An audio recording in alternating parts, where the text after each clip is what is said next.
대한교회 한원서 목사입니다.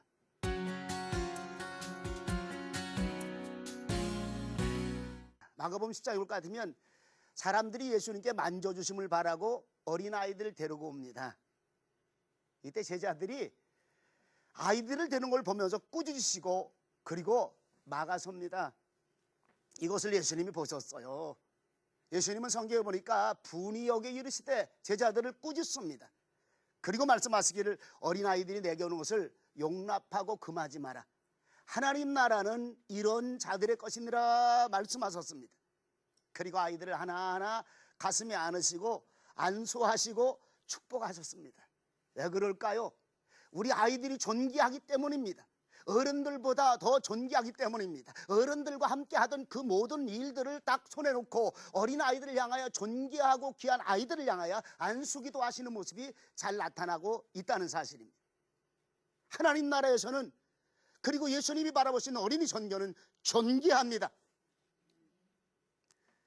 마태복음 18장에 보니까 제자들이 주님의 나라가 임한다는 사실을 저들이 기억하면서 어쩌면 우리가 주님의 나라 임할 때, 다시 말하면 정치적인 왕국으로 임할 때 우리 자리가 좀 큰 자리가 되지 아니할까 하는 그런 마음에서 예수님께 나와 질문합니다. 예수님, 하나님 나라에서 누가 가장 크니까? 하고 질문합니다. 하나님 나라에서 누가 제일 크냐 이 말입니다. 아마 궁금했을 거예요. 열심히 따라다녔으니까, 열심히 봉사했으니까, 열심히 주를 해 살았으니까. 그런데 전혀 예수님은 다른 방향의 이야기를 시작합니다. 어린아이 하나를 앞에 세우시고 말씀하시기를 너희가 이 어린아이를 바라보아라.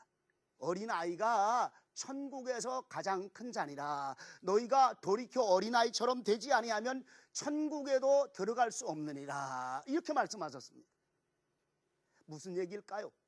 하나님 나라에서는 존귀한 자가 누구냐 이 말입니다. 하나님 나라의 큰 자가 누구냐 이 말입니다. 어린아이처럼 되지 않으면 천국에도 들어갈 수 없다고 말씀하시고 마가복음 10장에 말씀하신과 마태복음 18장에 말씀하심을 한 가지로 묶어버린다면 어린아이들은 천국에서 큰 자란 사실을 우리에게 말씀을 해주고 있습니다.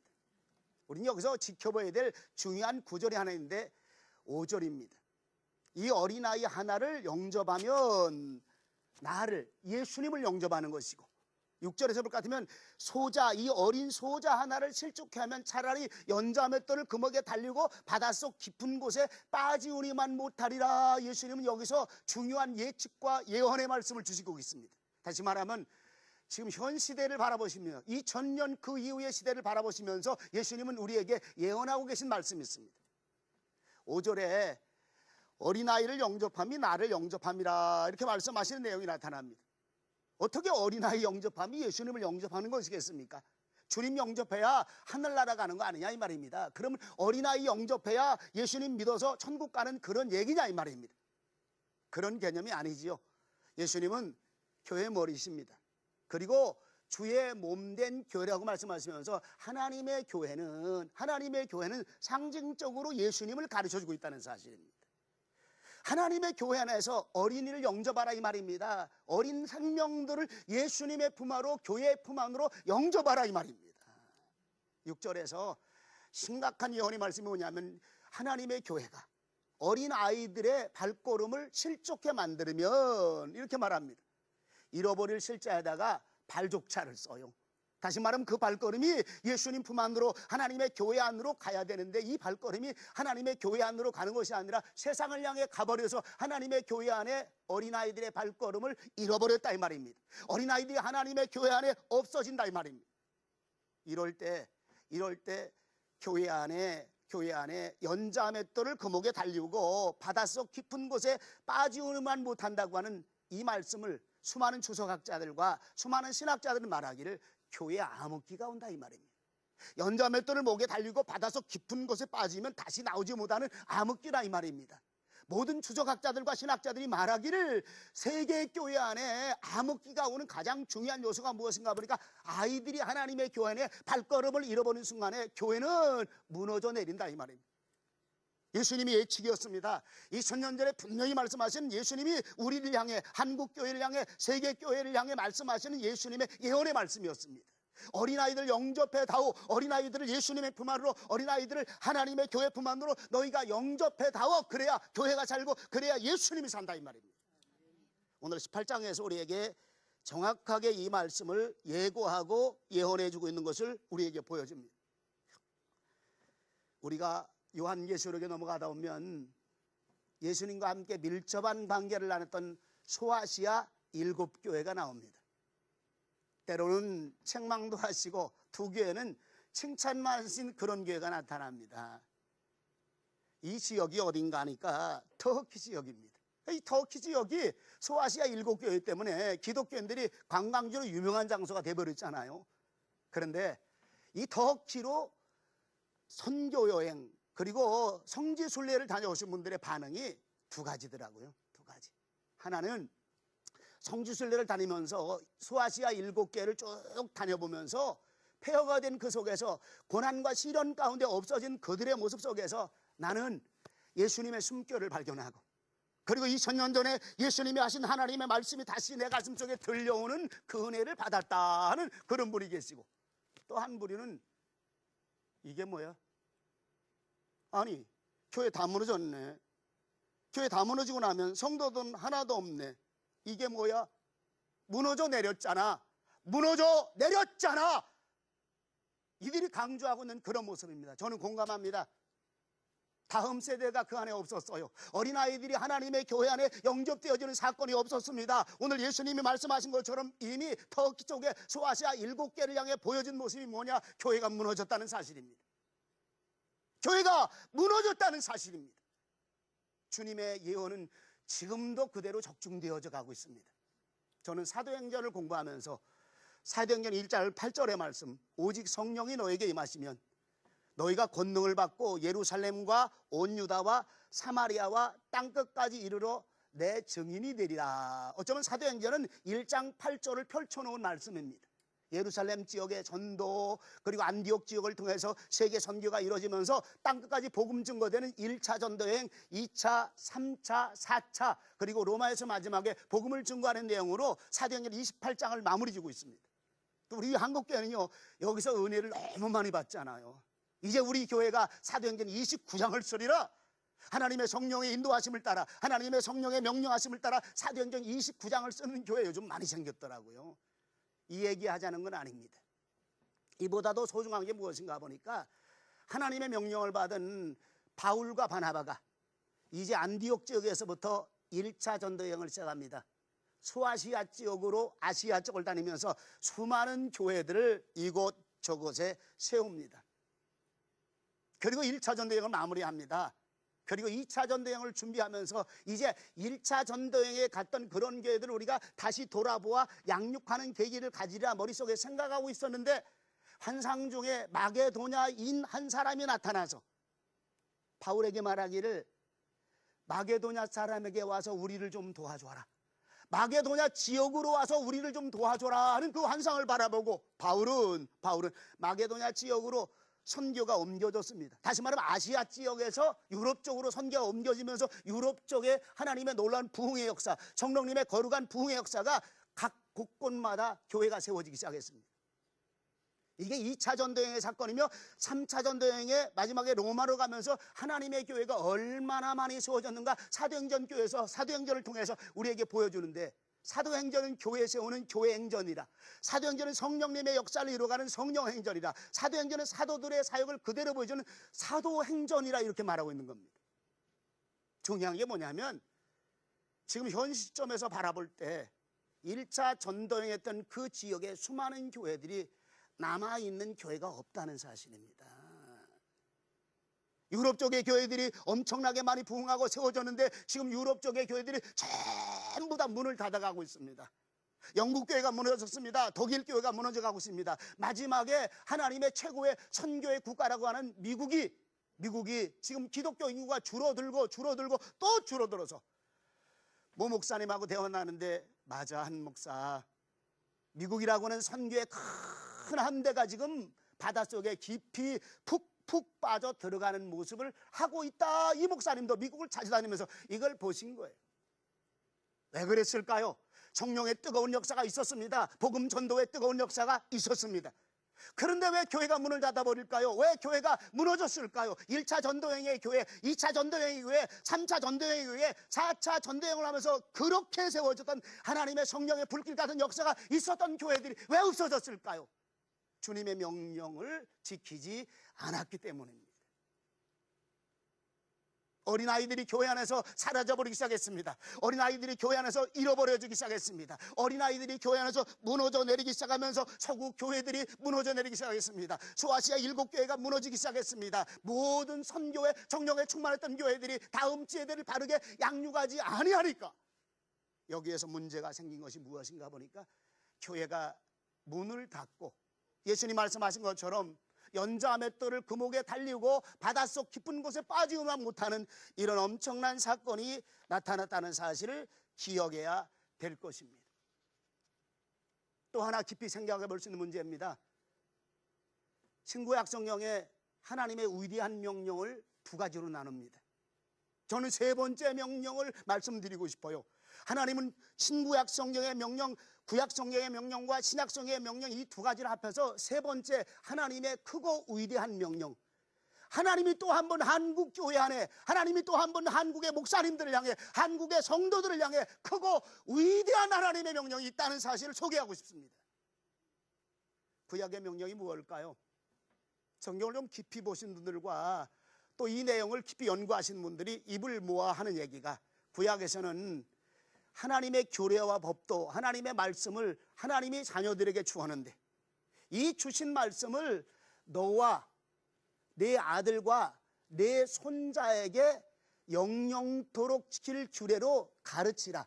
다시 말하면 부모가 자녀에게 하나님의 말씀을 전수하는 사역이 구약의 지상 최고의 명령이라 이 말입니다. 다시 말하면 하나님의 명령입니다. 신명기 6장 4절부터 9절까지 볼 것 같으면 쉐마 이스라엘, 이스라엘아 들으라. 우리 하나님 여호와는 오직 한 분이신 여호와니 너는 마음을 다하고 힘을 다하고 성품을 다하여 주 너의 하나님을 사랑하고 오늘날 내가 내게 명하는 이 말씀을 마음판에 새기고 내 자녀에게 부지런히 가르치며, 영어 성경은 샤픈하게 하나님의 말씀을 가르치는데 칼날이 예리하게 갈아지는 그때까지 말씀을 부지런히 가르치라. 집에 있을 때든지 길을 행할 때든지 누워있을 때든지 일어날 때든지 이 말씀을 강론할 것이며 이렇게 말해주고 있습니다. 구약의 지상명령입니다. 부모가 자녀에게 하나님의 말씀을 영영토록 대대토록 전수하라 하는 이 거룩한 명령입니다. 신약의 명령은 우리가 너무 잘 알아요. 땅끝까지 이르러 내 증인이 되리라. 너희는 모든 족속으로 와서 제자를 삼아 아버지와 아들과 성령의 이름으로 세례를 주고 내가 분부한 모든 것을 가르쳐 지키도록 하라. 오늘 주님의 선교명령, 열방 선교명령입니다. 이 두 가지가 복합해봐야 된다는 생각을 제가 해보는 거예요. 성경 말씀을 다시 한번 여기다 연결시켜 보니까 구약에는 내 아들, 내 손자, 우리 아이들 얘기하는 겁니다. 어린 아이들 얘기하는 거예요. 어린 아이들 때부터 너희가 하나님의 말씀을 잘 가르치고 하나님의 말씀대로 살아가는 삶의 원리를 가르쳐 주어라. 신약에서는요, 세계를 향해 선교하라 이 말입니다. 열방 선교하라 이 말입니다. 열방 선교, 선교의 가장 첫 번째 명령이 어디 있을까요? 천국에서는 이 아이가 가장 큰 잔이라. 어린이 선교 명령이 열방 선교 명령의 먼저라 이 말입니다. 두 가지를 복합해 보았어요. 합쳐 보았습니다. 구약의 자녀를 말씀으로 잘 양육하라. 신약의 선교의 큰 명령으로 열방을 다니면서 하나님의 복음을 증거하라. 이 두 가지를 합해 보니까 하나님은 지금도 우리에게 이 명령을 내리고 있는데, 내가 나를 사랑하느냐? 내가 나를 사랑하느냐? 주여 내가 주를 사랑하는 줄 주께서 아시나이다. 내 어린 양을 먹이라. 주님 지금도 강력하게 말씀해 주고 있습니다. 한국교회를 향하여 하나님의 말씀을 보는, 하나님의 음성을 듣는 자들을 향하여 하나님은 지금 이 위대한 명령을 하고 있다는 사실을 기억하시기 바랍니다. 주님의 말씀이었습니다. 주님이 지금도 우리를 향해 안타까운 마음으로 명령하고 있습니다. 왜? 한국교회가 무너지지 않아야 되니까, 세계교회가 무너지지 않아야 되니까. 주님이 가슴 심령을 토하면서 가슴 심장을 아파하면서 주시는 말씀이라 저는 분명히 생각합니다. 제 얘기를 좀 해보려고 합니다. 제가 목사가 되기까지는 하나님의 큰 은혜가 있었어요. 어린 시절에 제가 좀 촌놈이잖아요. 시골에 살았어요. 시골에. 근데 6살 때부터 교회를 나가게 되는 하나님의 은혜가 저한테 있었습니다.